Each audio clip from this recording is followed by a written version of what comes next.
Hi guys, എല്ലാവർക്കും ഞങ്ങളുടെ പുതിയ വീഡിയോയിലേക്ക് സ്വാഗതം കേട്ടോ. ഇന്ന് ഞാൻ വന്നിട്ടുള്ളത് ഞങ്ങളൊരു സ്ഥലം വരെ പോകുകയാണ്.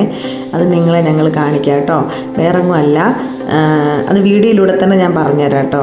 രാവിലെ തന്നെ എഴുന്നേറ്റപ്പോൾ തന്നെ ഏട്ടൻ പറഞ്ഞു നമുക്കൊരിടം വരെ പോവാം, ഒരുങ്ങാൻ പറഞ്ഞു. അപ്പം ഞാൻ ഇടയ്ക്ക് ഇത് ഏട്ടൻ പറഞ്ഞപ്പോൾ തന്നെ ഞാൻ പറയാനുള്ളതെന്ന് വെച്ച് കഴിഞ്ഞാൽ ഇടയ്ക്ക് ഞങ്ങൾ ഇവിടെ പോകാറുണ്ടാണ്. ഇപ്പോൾ കുറച്ച് കാലമായിട്ട് ഞങ്ങൾ പോകുന്നില്ല. അപ്പം രാവിലെ തന്നെ ഇറങ്ങാമെന്ന് വിചാരിച്ച് ഒരുങ്ങിയപ്പോഴത്തേക്കിന് ലേറ്റായിപ്പോയി. അതായത് ഒരു 8:30-9 മണിയായി ഞങ്ങൾ ഇറങ്ങിയപ്പോഴത്തേക്കിന്. അപ്പം ഞാൻ പോകുന്ന വഴിയിലൂടെ കുറച്ച് വീഡിയോസൊക്കെ എടുത്തിട്ടായിരുന്നു. കണ്ടില്ലേ, ഇതേത് ഭാഗമാണെന്ന് നിങ്ങൾക്ക് മനസ്സിലായി കാണുമോ? ഇത് ബീച്ചിൻ്റെ സൈഡാണ്. ബീച്ചിൻ്റെ സൈഡിലുള്ള ഭാഗങ്ങളാണ് ഞാൻ ആ വീഡിയോ എടുത്തത്. നല്ല രസമാണ് ഇവിടെ. അപ്പം നമ്മുടെ ഇവിടെ നിന്ന് ഒത്തിരി ദൂരമുണ്ട് വരാനായിട്ട്. ഞാൻ വേറെ എങ്ങുമല്ല വന്നിട്ടുള്ളത്. ഇത് ഹാർബറാണ്, ഞങ്ങളുടെ അഴീക്കൽ ഹാർബറാണ് കേട്ടോ. ഇവിടെ കയറുമ്പോഴത്തേക്കൊരു പാസ്സൊക്കെ ഉണ്ട്. ആ പാസ്സൊക്കെ എടുത്തതിന് ശേഷം ഞങ്ങൾ ഉള്ളിലേക്ക് കയറിയാണ്. ഇവിടെ ഈ സമയത്ത് വന്നാൽ മീനുണ്ടാവും ഞങ്ങൾക്ക് അറിഞ്ഞുകൂടാ, എന്നാലും നോക്കാം എന്ന് വിചാരിച്ചിട്ടാണ് വന്നത്. അപ്പം അകത്തോട്ട് പോവുകയാണ് ഗൈസ് കേട്ടോ. ആളൊന്നുമില്ല വലുതായിട്ട്. അങ്ങനെ അകത്തോട്ട് കയറിയപ്പോൾ തന്നെ ഞാൻ പറഞ്ഞു കേട്ടോ, ആ മീൻ കിട്ടുമോയെന്ന് അറിയില്ല, കാരണം വണ്ടിക്കാരൊന്നുമില്ല. കയറിയപ്പോൾ തന്നെ ഒരു ചേച്ചി കൊഴിയാളയായിട്ടൊരു ശരീരത്തിൽ നിൽക്കുന്നത്, കൊഴിയാള വേണ്ടാന്ന് വിചാരിച്ചു. അപ്പം ലേലം വിളിക്കാനായിട്ട് ഫ്രഷായിട്ട് ജീവനോടുള്ള കരിമീനുണ്ടായിരുന്നു കേട്ടോ. അപ്പം ഏട്ടൻ അത് പെട്ടെന്ന് തന്നെ അങ്ങ് വാങ്ങിച്ചു.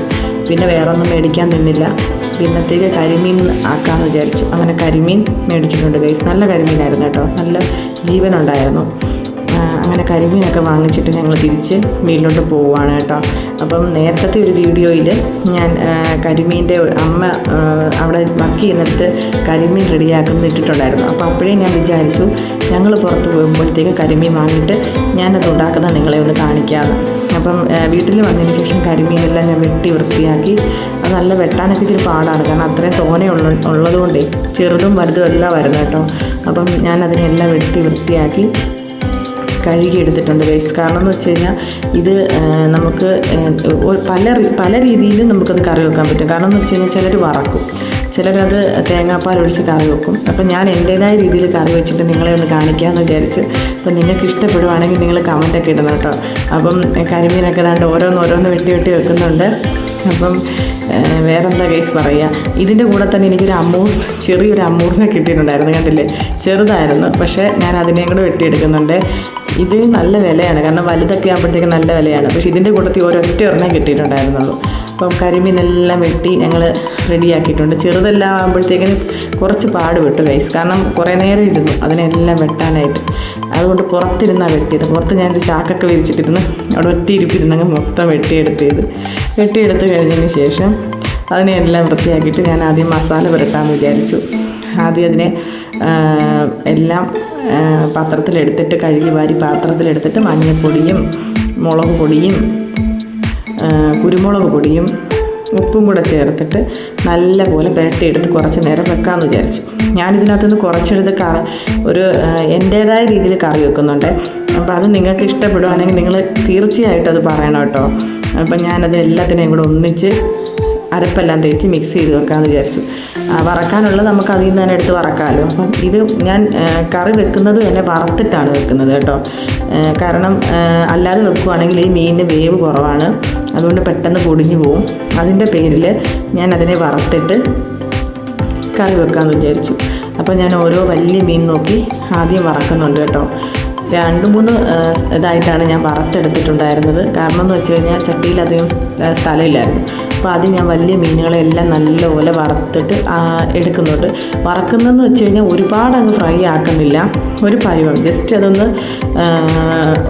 ഉടഞ്ഞു പോകാത്ത രീതിയിലുള്ള ഫ്രൈ ആക്കുന്നുള്ളൂ. കണ്ടാൽ തന്നെ അതിനിവിടെ നിങ്ങൾക്ക് കണ്ടില്ലേ, ആ രീതിയിലാക്കിയിട്ടാണ് ഞാനതിനെ കറി വെക്കാൻ പോകുന്നത് കേട്ടോ. അപ്പം ആ വറുത്തിട്ടുള്ളതിനെല്ലാം ഞാൻ ഒരു പാത്രത്തിലോട്ട് മാറ്റി വെക്കുന്നുണ്ട്. ഇപ്പം ഇപ്പോഴത്തെ ഈ ഒരു ഇത് വെച്ചിട്ട് കരിമീൻ എല്ലാവരും ചെയ്യുന്നതെന്ന് വെച്ച് കഴിഞ്ഞാൽ തേങ്ങാപ്പാൽ ഒഴിച്ചിട്ട് കറി വെക്കും. പിന്നെ അല്ലാതെ തന്നെ ചിലർ മുളക് കറി വെക്കുമെന്ന് കേട്ടിട്ടുണ്ട്, പക്ഷേ ഞാൻ അങ്ങനെ ചെയ്തിട്ടില്ല ഇതുവരെ. ഞാൻ കരിമീൻ മേടിച്ചിട്ടുണ്ടെങ്കിൽ തന്നെ ആയാലും അത് വറുക്കുകയും ഇങ്ങനെ കറി വെക്കുകയാണ് ചെയ്യാറുള്ളത്. അപ്പം ഞാൻ ചട്ടി വെച്ചിട്ടുണ്ട്. അതിലേക്ക് എണ്ണ ഒഴിച്ചിട്ട് കടുകും താളിച്ചതിന് ശേഷം അതിലേക്ക് ഇഞ്ചി, വെളുത്തുള്ളി, ഉള്ളി, പച്ചമുളക് ഇതെല്ലാം കൂടി നല്ലപോലെ വഴറ്റുന്നുണ്ട്. ഈ വഴറ്റി നല്ലപോലെ ആയതിന് ശേഷം അതിലേക്ക് ഞാൻ കുറച്ച് കറിവേപ്പിലയും കൂടി ഇട്ട് കൊടുത്തിട്ട് പിന്നെ 2 തക്കാളി പഴുത്തതും കൂടെ അരിഞ്ഞിട്ട് അതിലേക്ക് ഇട്ടതിന് ശേഷം നല്ലപോലെ വഴറ്റുന്നുണ്ട്. ഇത് വഴറ്റി വന്നതിന് ശേഷം നല്ലപോലെ ജസ്റ്റ് ഒരുപാടങ്ങ് മൂക്കണ്ട, നല്ലപോലെ ഒന്ന് വാടി വന്നാൽ മതിയേ. അതിലേക്ക് ഞാൻ ശകലം ഉപ്പും കൂടെ ചേർത്തിട്ട് പിന്നെ മഞ്ഞൾപ്പൊടി ചേർക്കുന്നുണ്ട് ഗൈസ്. മഞ്ഞൾപ്പൊടിയും ചേർത്ത് പിന്നെ അതിനാവശ്യമായ ബാക്കിയുള്ള മസാലകൾ, അതായത് ഞാൻ ചേർക്കുന്ന മസാല ഇതൊക്കെയാണ് ഗൈസ്. മുളക് പൊടി ചേർക്കും, പിന്നെ അതിലേക്ക് മല്ലിപ്പൊടി, പിന്നെ കുറച്ച് കുരുമുളക് പൊടി, ഇത്രയും കൂടെ ചേർത്തിട്ടാണ് ഞാൻ മസാല നല്ലപോലെ മൂപ്പിക്കുന്നത് കേട്ടോ. ഇങ്ങനെ മസാല നല്ല പച്ചമണം മാറുന്നത് വരെ നല്ലതുപോലെ മൂപ്പിക്കണം. മൂപ്പിച്ചതിന് ശേഷം ഞാൻ തേങ്ങാപ്പാൽ പിഴിഞ്ഞ് വെച്ചിട്ടുണ്ടായിരുന്നേ, അതിൽ 2ാം പാലാണ് ഞാൻ ആദ്യം ഒഴിക്കുന്നത്. കാരണം 1ാം പാൽ നമ്മൾ ലാസ്റ്റാണ് ഞാൻ ഒഴിക്കുന്നത്. അപ്പോൾ 2ാം പാൽ ഞാൻ ഒഴിച്ചിട്ട് ആ ഗ്രേവി ഒന്ന് കൂട്ടി വെക്കുന്നുണ്ട് കേട്ടോ. അപ്പം 2ാം പാൽ ഒഴിച്ചിട്ട് അത് നല്ല പോലെ ഇളക്കി റെഡിയാക്കി വെക്കുന്നുണ്ട്. അത് ആയതിന് ശേഷം തന്നെ ആ 2ാം പാൽ ഒഴിച്ച് കഴിഞ്ഞപ്പോൾ തന്നെ കറി തിളച്ചതിന് ശേഷം അതിലേക്ക് ഞാൻ ഈ വറുത്ത് വെച്ചിട്ടുള്ള കരിമീൻ ഓരോന്നായിട്ട് ഇട്ട് കൊടുക്കുന്നുണ്ട്. അപ്പോൾ ചെറിയ പാത്രം അതിൻ്റെ പേരിൽ തന്നെ ആയാലും ഞാനത് ഉടയാത്ത രീതിയിലെല്ലാം ഓരോന്നായിട്ട് പെറുക്കി വെക്കുന്നുണ്ട് കേട്ടോ. ലെയറായിട്ടാണ് ഞാൻ വെക്കുന്നത്. ആദ്യം ഒരു 4 വെച്ചിട്ടുണ്ട്, പിന്നെ അതിൻ്റെ പുറത്തൊക്കെ ആയിട്ട് ഞാൻ വെച്ചിട്ടുണ്ട്. നമ്മളിത് കറി എടുക്കുമ്പം തന്നെ നല്ല രീതിയുള്ള തവിയോ എന്തെങ്കിലും എടുത്ത് കഴിഞ്ഞാൽ അത് അതുപോലെ വരും, പക്ഷേ ഉടയത്തില്ല. ഞാൻ എപ്പോഴും ഇങ്ങനെയാണ് വെക്കാറ് കേട്ടോ. അത് നിങ്ങളെ നല്ലോണം ഒന്ന് കാണിക്കാനാണ് ഞാൻ ഈ വീഡിയോ ഇങ്ങനെ എടുക്കുന്നത് കേട്ടോ. അപ്പോൾ മീനെല്ലാം പറക്കി വെച്ചതിന് ശേഷം നമുക്ക് 1ാം പാലും കൂടെ ഒഴിച്ച് നല്ലപോലെ കറിവേപ്പിലൊക്കെ ഇട്ടിട്ട് ഞാൻ കൈകൊണ്ട് ഇങ്ങനെ ചുറ്റിയിട്ടാണ് വെക്കുന്നത് കേട്ടോ. അപ്പോൾ കറി റെഡി ആയിട്ടുണ്ട് ഗൈസ്. അപ്പം ഇങ്ങനെയാണ് ഞാൻ കറി വെക്കുന്നത് കേട്ടോ. അപ്പം ഇന്നത്തെ സ്പെഷ്യൽ ചൂട് ചോറും ഈ കരിമീൻ കറിയാണ് കേട്ടോ. കരിമീൻ കറി കണ്ടില്ല, ഞാൻ ആ വറുത്തേൻ്റെ പേര് നല്ലപോലെ കിട്ടുന്നുണ്ട് കേട്ടോ, ഉടയാതെ. അപ്പോൾ അതിൻ്റെ ഗ്രേവിയാണ് ഗൈസ്, ഗ്രേവി ഒഴിച്ചിട്ടുണ്ട്. അപ്പം അതിൻ്റെ ചെറിയ കരിമീൻ നോക്കി ഞാൻ 2-3 പീസ് വറുത്തിട്ടുണ്ടായിരുന്നു. അപ്പം കരിമീൻ കറിയും മീൻ വറുത്തതും അതിൻ്റെ കൂടെ കുറച്ച് സവാള അരിഞ്ഞതും പിന്നെ ഞാൻ തോരൻ വെച്ചിട്ടുണ്ടായിരുന്നു. തോരനും ആണ് ഇന്നത്തെ സ്പെഷ്യൽ. അപ്പം എല്ലാവർക്കും ഇഷ്ടപ്പെട്ടെന്നാണ് വിചാരിക്കുന്നത് കേട്ടോ. കാരണം എല്ലാവരും നമ്മുടെ ഈ വീഡിയോ എല്ലാവരും കാണുന്നുണ്ടെങ്കിൽ തന്നെ ഇത് സബ്സ്ക്രൈബ് ചെയ്യണം, ലൈക്ക് ചെയ്യണം. അപ്പം പുതിയൊരു വീഡിയോ ആയിട്ട് ഇനി വരാം കേട്ടോ. Tata, bye bye, see U.